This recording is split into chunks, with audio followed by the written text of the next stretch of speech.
इंजील मुक़द्दस बामुताबिक लूका।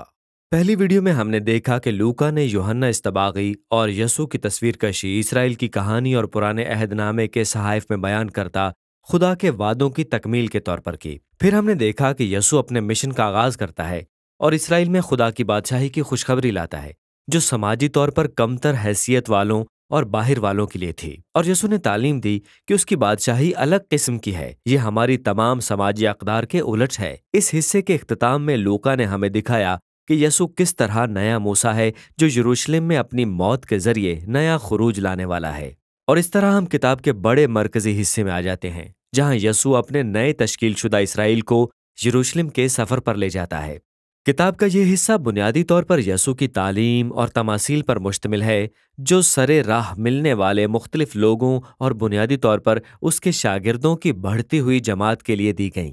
और इस तरह लूका ने यसू की पैरवी की तस्वीर कशी एक सफ़र के तौर पर की। ये कुछ ऐसा है जो आप करते हैं जहां आप जिंदगी के रास्ते पर चलते हुए सीखते हैं। चुनाचे पहले यसू अपने शागिर्दों को अपने मिशन में दावत देता है।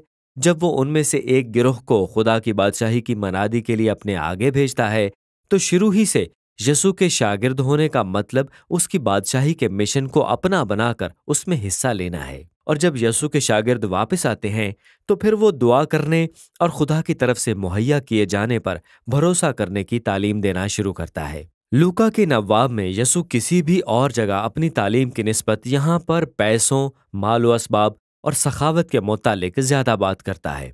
अगर उसकी पैरवी करना वाकई रास्ते पर चलने के मुतरादिफ है, तो चाहिए कि इससे थोड़े में खुश रहने और मालो दौलत से आज़ाद रहने वाली जहनीत पैदा हो, जो बुनियादी सखावत का सबब बने। इन अब्वाब में एक और कलीदी मौजू यसू का गरीब लोगों के लिए अपने मिशन को जारी रखना है। जब यसू सफ़र करता है तो अपना नया इसराइल बनाता जाता है और उसकी मुलाकात हर किस्म के लोगों से होती है जो बीमार या अंधे होते हैं। उसकी मुलाकात यहूदियों के पुराने दुश्मन सामरियों से और जकाई नामी एक आदमी से होती है जो यहूदी है लेकिन रोम के लिए महसूल लेने वालों का सरदार है। ये सब बाहर वाले यसू से मिलते और तब्दील हो जाते हैं, बस वो उसकी बादशाहत का हिस्सा बन जाते हैं, जिसे यसू एक बड़ी ज़ियाफत के तौर पर बयान करता है। वो खोए हुओं को ढूंढने और निजात देने आया है, और जब लोग खुदा की रहमत को दरियाफ्त कर लेते हैं तो वो खुश होता है। लेकिन ज़ियाफत में हर कोई खुश नहीं है। इसराइली रहनुमाओं के साथ यसू की ज़ियाफत की मुतअद्दिद कहानियां शामिल हैं, और वो सब गर्मा गर्म बहस बन जाती हैं, जहां यसू उनके गुरूर और रियाकारी का मुकाबला करता है। इन मुतज़ाद ज़ियाफ़तों का जिक्र यसू की मुसरफ बेटे वाली तमसील में यादगार के तौर पर पाया जाता है। एक बाप के दो बेटे थे और एक ने बेवकूफ़ी के साथ अपना हिस्सा लिया और घर से चला गया और सब कुछ उजाड़ दिया। लेकिन आखिरकार वो लौट आता है और तौबा करता है, और उसका बाप उसको माफ कर देता और ये कहकर एक बड़ी ज़ियाफ़त का एहतमाम करता है कि मेरा बेटा खो गया था लेकिन अब मिल गया है। लेकिन बड़ा भाई, जिसने कभी अपने बाप को नहीं छोड़ा था, नाराज होता है और वो उस नालायक बेटे के लिए अपने बाप की फयाजी पर गुस्सा करता है। इस मशहूर तमसील में यसू उन रहनुमाओं को अपनी बादशाही का पूरा मिशन समझा रहा है। मसीह की ज़ियाफ़तों से जाहिर है कि वो हर फर्द को अपने खानदान में खुशामदीद कहता है। शमूलियत की वाहिद शर्त इनकिसारी और तौबा है, और यूं इसराइली रहनुमाओं का अलमिया जाहिर हो जाता है जो यसू को और उसकी अनोखी बादशाही को मुस्तरद करते हैं, और यसू के खिलाफ ये मज़ाहमत बढ़ जाती है। बिल आखिर वो ईद फसह के लिए यरूशलेम में आता है। वो शहर के नज़दीक पहुंचकर रोने लगता है। उसके शागिर्द उसे बतौर मसीह बादशाह सलाम कर रहे हैं, लेकिन इसराइली उसकी मजम्मत कर रहे हैं, और वो जानता है कि उनकी तरफ से उसकी अमनो सलामती की बादशाही की तरदीद इसराइल को रोमी सल्तनत के खिलाफ मज़ाहमत और बगावत की राह पर डाल देगी। इससे शहर पर जवाल आ जाएगा, और ये यरूशलेम की वो तबाही है जिसे यसू अलामती तौर पर उस वक्त बयान करता है जब वो हैकल में मुनाफाखोरों को मारता, जानवर बेचने वालों को निकाल देता और कुर्बानी के निज़ाम को रोक देता है। और वो फरमाता है कि ये इबादतगाह डाकुओं की खो बन चुकी है और ये तबाह हो जाएगी। अब इस अमल से यकीनन यसू और इसराइली रहनुमाओं के दरमियान मुबाहिसों का एक सिलसिला चल निकलता है। ये सब यसू की पेशन गोई की तरफ जाती हैं कि एक दिन रोमी इस शहर को घेर लेंगे और इसे और हैकल को एक ही पुश्त के अंदर वीरान कर देंगे।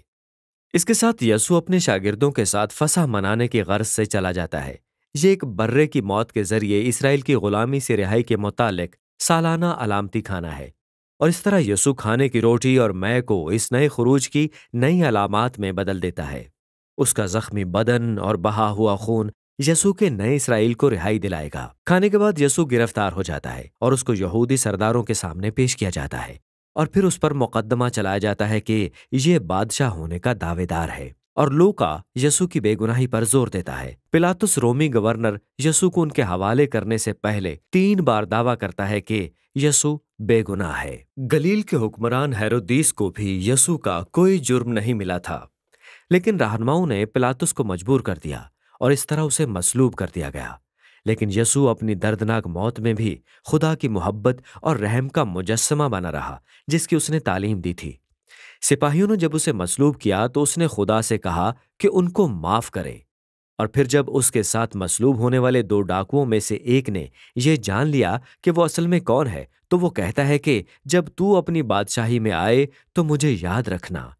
اور ذلت کے شکار اس ڈاکو کے لیے یسوع کے آخری الفاظ امید کی ایک پیشکش ہیں: تو آج ہی میرے ساتھ فردوس میں ہوگا، اور یوں سخاوت اور مہربانی کے آخری عمل کے ساتھ جان دے دیتا ہے۔ اس کی لاش کو قبر میں رکھا جاتا ہے، اور ہفتے کے پہلے دن یسوع کے پیروکاروں میں سے چند عورتیں قبر پر آتی اور قبر کو خالی پاتی ہیں، اور وہاں پر 2 فرشتے ہوتے ہیں جو ان کو بتاتے ہیں کہ یسوع زندہ ہے، وہ مردوں میں سے جی اٹھا ہے، اور اس طرح وہ تعجب کرتی ہوئی چلی جاتی ہیں۔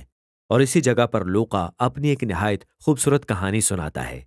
یسوع کے 2 شاگرد یروشلم سے اماؤس کی طرف جا رہے ہیں، اور وہ یسوع کی موت پر دلگیر ہیں، اور پھر اچانک یسوع چلتے ہوئے ان کے ساتھ موجود ہوتا ہے، لیکن وہ اسے نہیں پہچانتے۔ وہ ان سے پوچھتا ہے کہ تم کیوں اداس ہو، اور وہ اپنی تمام امیدوں کے بارے میں بات کرتے ہیں کہ یسوع تو اسرائیل کو چھڑانے والا تھا، لیکن اب وہ مر گیا ہے۔ یہ سب کچھ بے مقصد تھا۔ لیکن پھر بعد میں یسوع جب ان کے ساتھ کھانا کھانے لگتا ہے تو وہ ان کے لیے روٹی توڑتا ہے، جیسے اس نے فسح کے کھانے پر توڑی تھی، اور اس لمحے وہ اس کو پہچان لیتے ہیں۔ تب وہ غائب ہو جاتا ہے۔ لوقا یسوع کی پیروی کی اہمیت کو اجاگر کرنے کے لیے یہ کہانی سناتا ہے۔ جب یسوع کے شاگرد اس پر اپنا موقف اور نقطہ نظر مسلط کرتے ہیں تو وہ ان کے لیے پوشیدہ اور انجان رہتا ہے۔ ہم جب خود کو یسوع کی انوکھی بادشاہی کے ماتحت کرتے ہیں، جو صلیب پر اپنی جان دینے والی محبت میں اس کے زخمی بدن کی صورت میں دکھائی دیتی ہے، تب ہی ہم حقیقی یسوع کو جان سکتے ہیں۔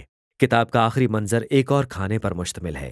یسوع اپنے شاگردوں پر ظاہر ہوتا ہے اور پرانے عہد نامے کے صحیفوں سے انہیں سمجھاتا ہے کہ یہ سب کچھ کیسے خدا کے منصوبے کا حصہ تھا، کہ کیسے مسیح اسرائیل کے گناہوں کی خاطر دکھ اٹھانے، اپنی جان دینے اور پھر جی اٹھنے کے وسیلے سے اس کا بادشاہ بنے گا۔ اور اب جیسے پیچھے باب نمبر 2 میں شامعون نبی نے وعدہ کیا تھا، یسوع کی بادشاہی اسرائیل سے باہر نکل جائے گی تاکہ قوموں میں خدا کی معافی کی منادی کی جا سکے اور ہر کسی کو یسوع کی پیروی کی دعوت دی جا سکے۔ لیکن یسوع اپنے شاگردوں سے کہتا ہے کہ جب تک روح آ کر تمہیں نئے مشن کے لیے قوت نہ بخشے، یروشلم ہی میں ٹھہرے رہو۔